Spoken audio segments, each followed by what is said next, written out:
Game 1, Western Conference Finals, Oklahoma City Thunder. De'Aaron Fox is out. Ankle. The Spurs are starting a rookie, not just any rookie, a kid who averaged 22 minutes a night in the regular season, a second overall pick who spent his entire first year coming off the bench, quietly, while the rest of his draft class was making headlines somewhere else. Dylan Harper checks in. 20 years old, 47 minutes, double overtime. 24 points, 11 rebounds, 6 assists, 7 steals, a new single-game franchise playoff record for a franchise that has Tim Duncan, David Robinson, and Kawhi Leonard in its history. The Spurs win. And somewhere in San Antonio, a Hall of Famer who once came off the bench himself is watching and not even a little bit surprised. Because Manu Ginobili warned us about Dylan Harper. Not with a press conference, not with a bold prediction that made the rounds on social media. He warned us the way the Spurs always warn you, quietly, daily, in a gym where the work happens before anyone is watching.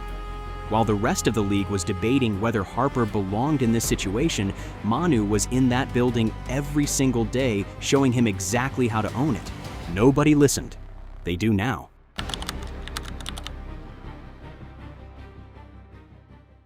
To understand what Manu saw in Harper, you first have to understand why most people thought the Spurs were making a mistake.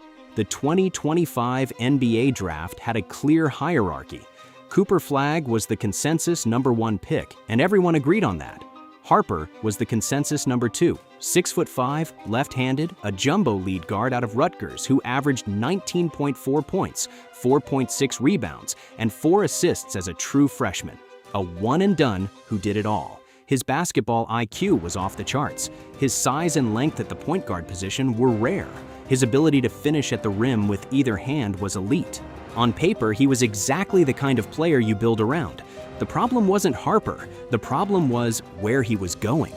San Antonio already had De'Aaron Fox, a max contract, all-star point guard they'd traded for at the deadline and then extended before the draft.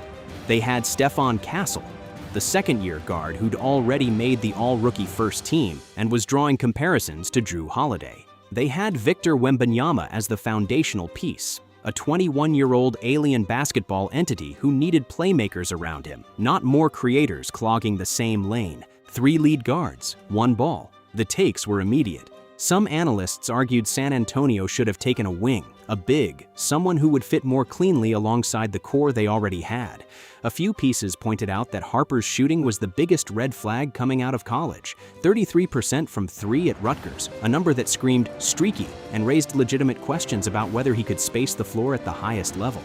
Even the more positive takes were hedged. Harper was real talent. Everyone conceded that. But would he be wasted here? Would he stunt his own development coming off the bench behind Fox and Castle? Would he even get meaningful minutes? And when training camp opened and it became clear the Spurs were going to bring Harper off the bench behind 2 established starters, the skepticism only grew louder. What nobody was watching was what was happening in those daily meetings between a 19-year-old rookie and a 48-year-old Hall of Famer. Here's something you need to understand about Manu Ginobili before we go any further. He was picked 57th. He played in Italy for 3 years before the Spurs trusted him enough to bring him over. When he arrived, Greg Popovich handed him a role off the bench and told him to own it. Not because he couldn't start. Everyone in that building knew he was good enough to start. But because the Spurs needed him to be something rarer and harder. They needed him to be the best bench player in the league, night after night, for over a decade.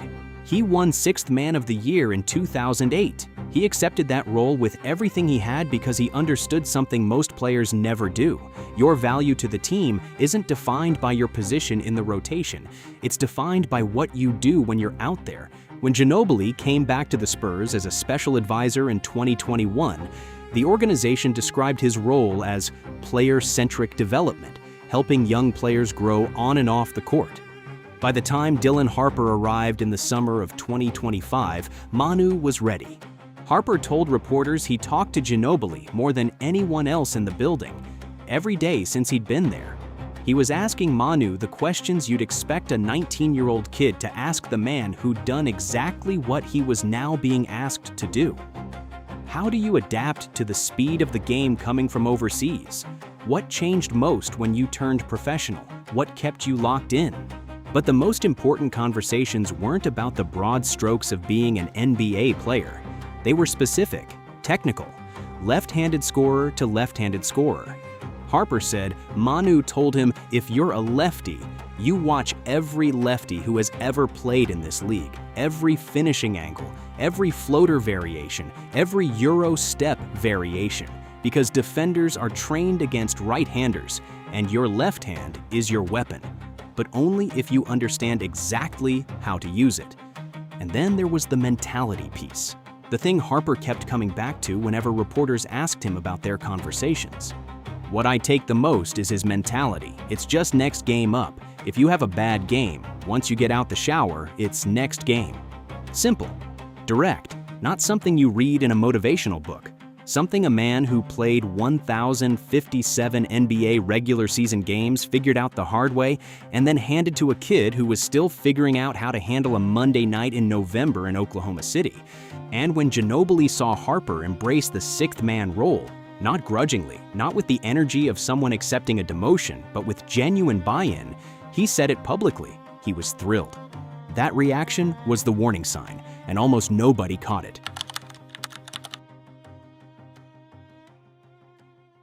Let's be honest about what Dylan Harper's rookie season looked like from the outside.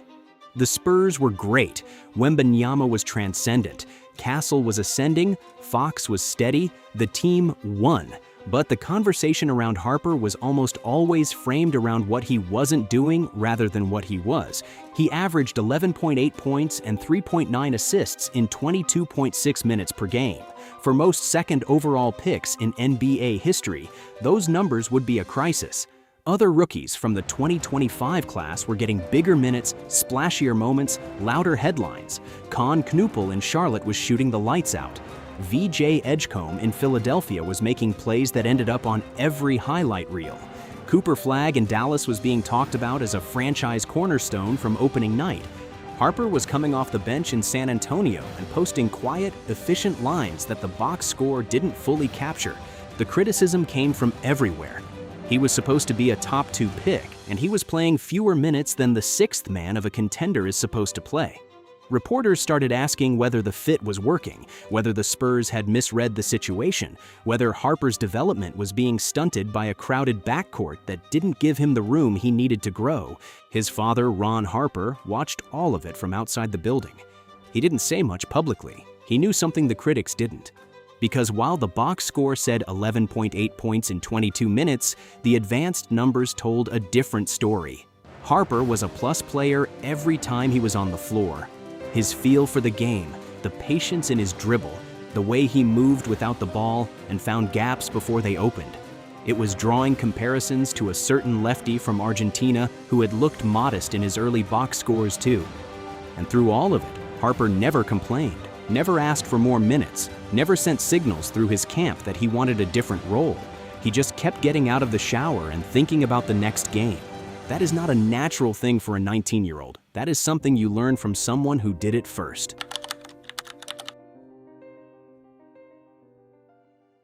The playoffs arrived and everything changed. It started gradually. Harper's minutes climbed when it mattered. His comfort level was visible in a way that's hard to describe, like he'd been saving something all season, and now was the time to spend it.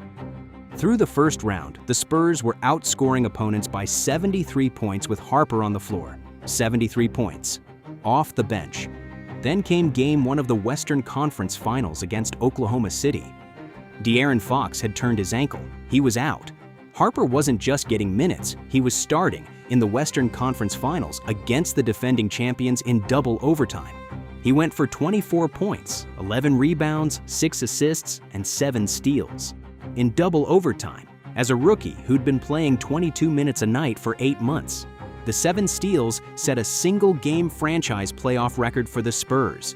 He became the first rookie since Magic Johnson in 1980 to record 20-plus points, 10-plus rebounds, 5-plus assists, and 5-plus steals in a single playoff game. The Spurs won the series in 7. Harper closed it out with 18 points and 6 rebounds. San Antonio went to the NBA Finals for the first time since 2014. And Harper? He was the second leading scorer on the entire team in those playoffs, behind only Victor Wembanyama, off the bench, at 20 years old. Having played his first professional season at just 22 minutes a night, he set a new Spurs rookie record for most points in a single postseason, passing David Robinson's mark. He became the first Western Conference rookie since Magic Johnson in 1980 to record at least 250 points and 100 rebounds in a playoff run. The Ginobili comparison wasn't just something fans were saying anymore. Harper was living it in real time.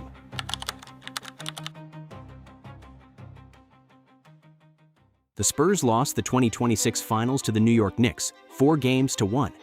But that's not the end of this story. It's barely the beginning.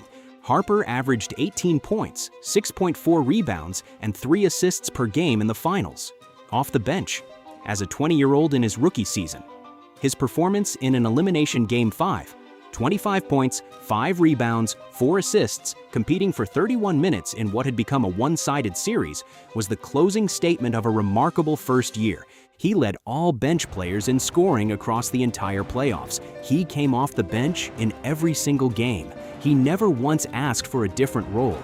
That's the thing about this story that gets lost in the draft position conversation and the minutes debate and the fit questions. The real story isn't the box score. It's what Manu Ginobili transferred to Dylan Harper before a single regular season minute had been played. Think about what Ginobili's own career required. He arrived in San Antonio as a 25-year-old and immediately came off the bench for a team with Tim Duncan and Tony Parker. He averaged 7.6 points in his rookie season. He accepted the role. He mastered it, and then he spent 16 years being indispensable. Not because he demanded the ball, but because he made everything around him better every single time he was on the floor. Ginobili was drafted 57th. Harper was drafted 2nd. The external circumstances couldn't be more different. But what Manu saw in the building when Harper arrived was something far more significant than draft position. He saw a kid who could handle the Spurs' way of doing things, who didn't need the spotlight to stay locked in, who understood, really understood, not just said it in interviews, that winning is the only thing that matters, and the role is just the vehicle. He saw himself. The Spurs won 71.2% of regular season games in which Manu Ginobili played, the best percentage in NBA history for any player with at least 1,000 games.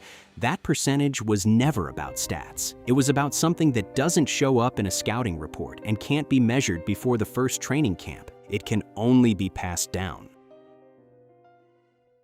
Here's what this story is really about.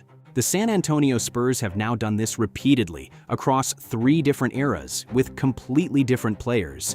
They found Tony Parker at 28, they found Kawhi Leonard at 15, they stashed Manu Ginobili at 57 and waited 3 years. They saw Stephon when the league saw a 27% three-point shooter. And when Dylan Harper arrived, with all the noise about fit and redundancy and too many guards, they saw the same thing they always see, not the situation, the player. Manu Ginobili didn't just welcome Harper to San Antonio because it was his job. He welcomed him because he recognized something that takes a Hall of Famer to recognize: the willingness to be great in whatever role you're given, not the role you think you deserve. That's the rarest thing in sports. It's harder to develop than shooting, harder to teach than footwork. It's the thing Pop spent his entire career trying to build into young players, and it's the thing Manu spent a decade embodying, and it's the thing Dylan Harper showed up to training camp already carrying. The critics were focused on minutes. Manu was focused on the man, and at the end of a finals series that ended with the Spurs falling short, Harper stepped off the floor at Frostbank Center, having accomplished something most rookies never do.